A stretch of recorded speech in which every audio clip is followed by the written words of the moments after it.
Everyone thinks they know the answer. Point a ship at the sun. Fly until the heat kills you. Except it is not that simple.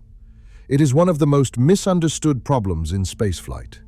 Getting close to the sun does not work the way your intuition tells you. You cannot just aim and go.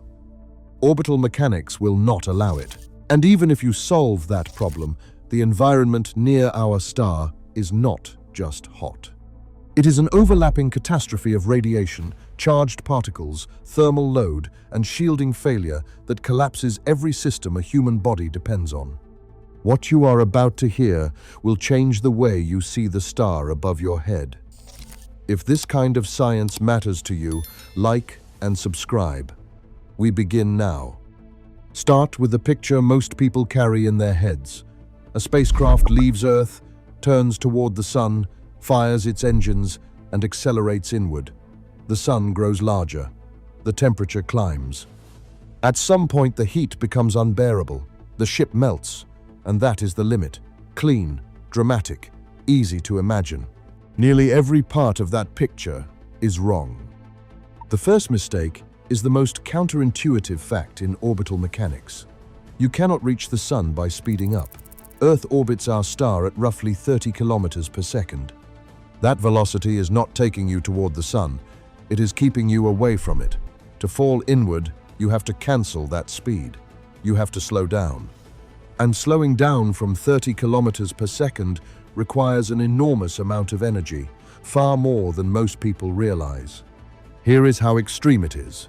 Escaping the solar system entirely, flying outward past Neptune into interstellar space, requires a velocity change of roughly 8.8 kilometers per second from low Earth orbit. Dropping into the sun requires approximately 24. It sounds absurd, but leaving the solar system forever is actually easier than reaching the star at its center. The Voyager probes are on their way out of the solar system right now, and neither one carried enough fuel to reach the sun. This is why NASA's Parker solar probe needed 7 gravity assists from Venus over 6 years just to shed enough orbital speed to approach our star. Even then, it did not fall straight in. It entered a long elliptical orbit that swings close to the sun and then retreats outward over and over. On December 24th, 2024, Parker reached its closest point, approximately 3.8 million miles from the solar surface, traveling at roughly 430,000 miles per hour. It became the fastest and closest human-made object ever to approach a star. A crewed mission would face the same orbital problem, but with vastly greater mass. Every kilogram of life support, radiation shielding, food, water, and crew adds to the fuel required for the velocity change. The rocket equation is exponential. Each additional kilogram demands disproportionately more propellant.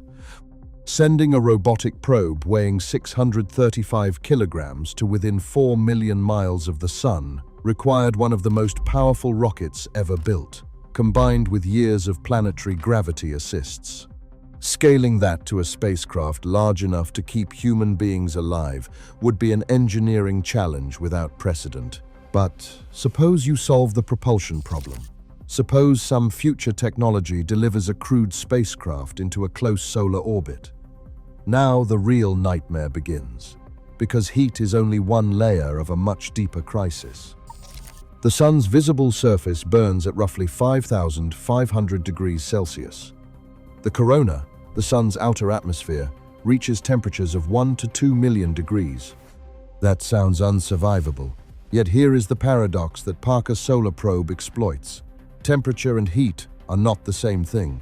The corona is extraordinarily hot, but its particle density is extremely low.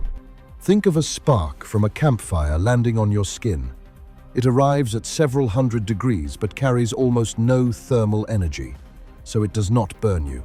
The corona works similarly. At Parker's closest approach, the surrounding particles were at millions of degrees.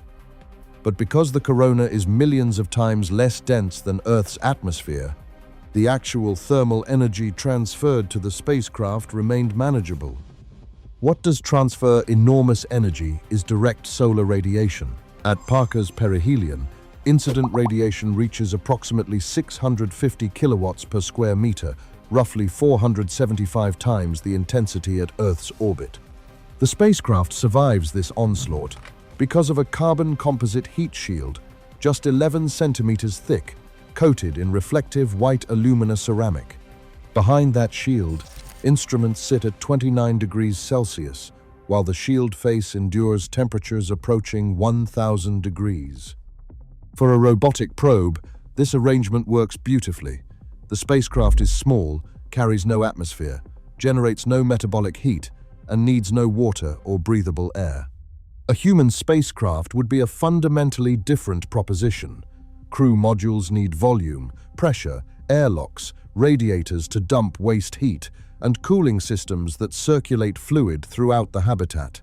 Every one of those systems creates a thermal vulnerability.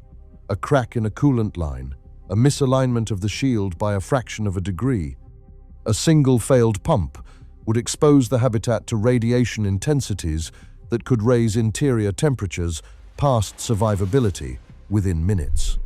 Parker carries an autonomous system that detects sunlight hitting sensors along the shield edge and reorients the spacecraft without human input. But the probe is compact. A crewed vessel, far more massive and burdened with life support, would respond more slowly to orientation errors, with far less margin for recovery. And heat is not the only assault. The sun is a particle accelerator. Solar wind, a continuous stream of protons, electrons, and alpha particles, pours outward from the corona at speeds between 250 and 750 kilometers per second. At Earth's distance, this wind is already a significant radiation concern for astronauts beyond the protection of our planet's magnetosphere. Closer to the sun, the particle flux intensifies dramatically. The inverse square law governs this relationship. At Mercury's orbit, roughly 0.39 astronomical units from the sun, solar radiation intensity is nearly 7 times what Earth receives. At Parker's closest approach, less than 5% of Earth's distance from the sun, the radiation environment is roughly 475 times stronger. Every step inward multiplies the punishment. NASA currently sets an astronaut career radiation exposure limit at 600 millisieverts. In deep space near Earth's orbit, astronauts absorb approximately 1.8 millisieverts per day from galactic cosmic rays alone. Near the sun, solar energetic particles, during even a moderate flare event, could exceed those career limits within hours rather than months, and solar particle events are unpredictable. A coronal mass ejection can accelerate protons to energies that penetrate most practical shielding. Near the sun, warning time shrinks because the spacecraft is closer to the source, and particle intensities are orders of magnitude higher than anything astronauts have faced. Shielding against this environment is theoretically possible but practically punishing. Effective radiation shielding adds mass. Mass demands more fuel. Fuel demands larger rockets. Heavier spacecraft maneuver more slowly, which means slower corrections when the thermal shield drifts out of alignment. The engineering constraints compound upon each other. Every solution introduces a new vulnerability. There is another factor that rarely enters public discussion. Near the sun, the spacecraft is moving at extraordinary speed. Parker reaches approximately 190 kilometers per second at perihelion.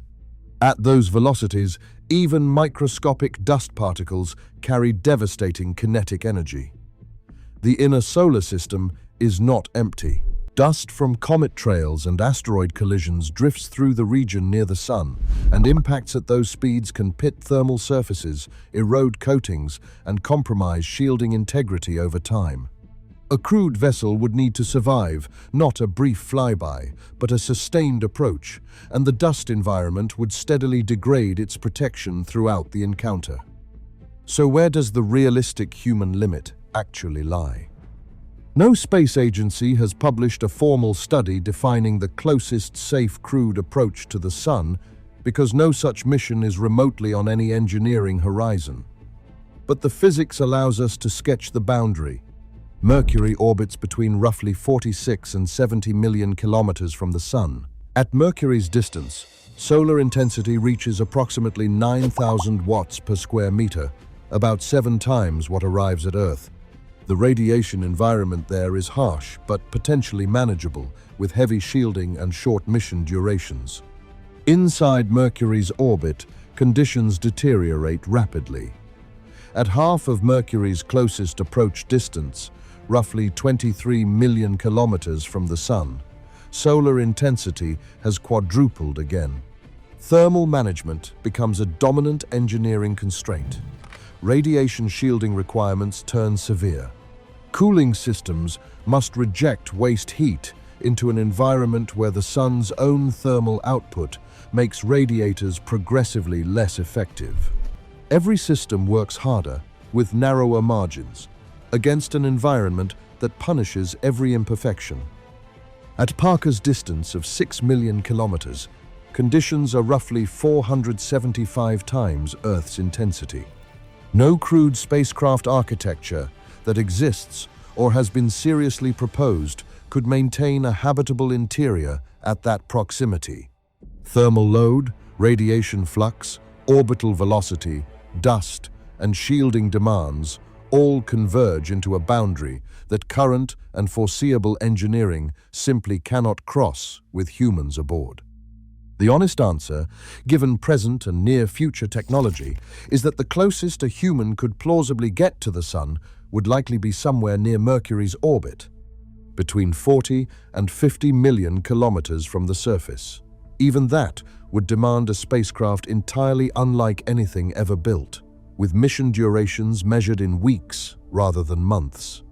The unsettling truth at the center of all this is not that the Sun is simply too hot. It is that approaching our star means entering a domain where radiation climbs with the square of every kilometer gained, where orbital mechanics fight you for every meter of progress, where thermal management and shielding, and dust and charged particles all worsen simultaneously, and where every subsystem aboard your spacecraft degrades at a rate that leaves no room for the kind of error that human missions inevitably produce. The Sun is not a wall you crash into. It is a gradient that strips away your margins one by one until nothing remains between your crew and physics that was never designed for biological survival. We built a machine that touched the corona. It weighs 635 kilograms. It hides behind a shield barely 5 inches thick. It carries no air, no water, no heartbeat. And even that machine is accumulating damage with every orbit. The gap between what a robot can endure and what a human body requires is the real measure of our star's hostility. And near the Sun, that gap is everything.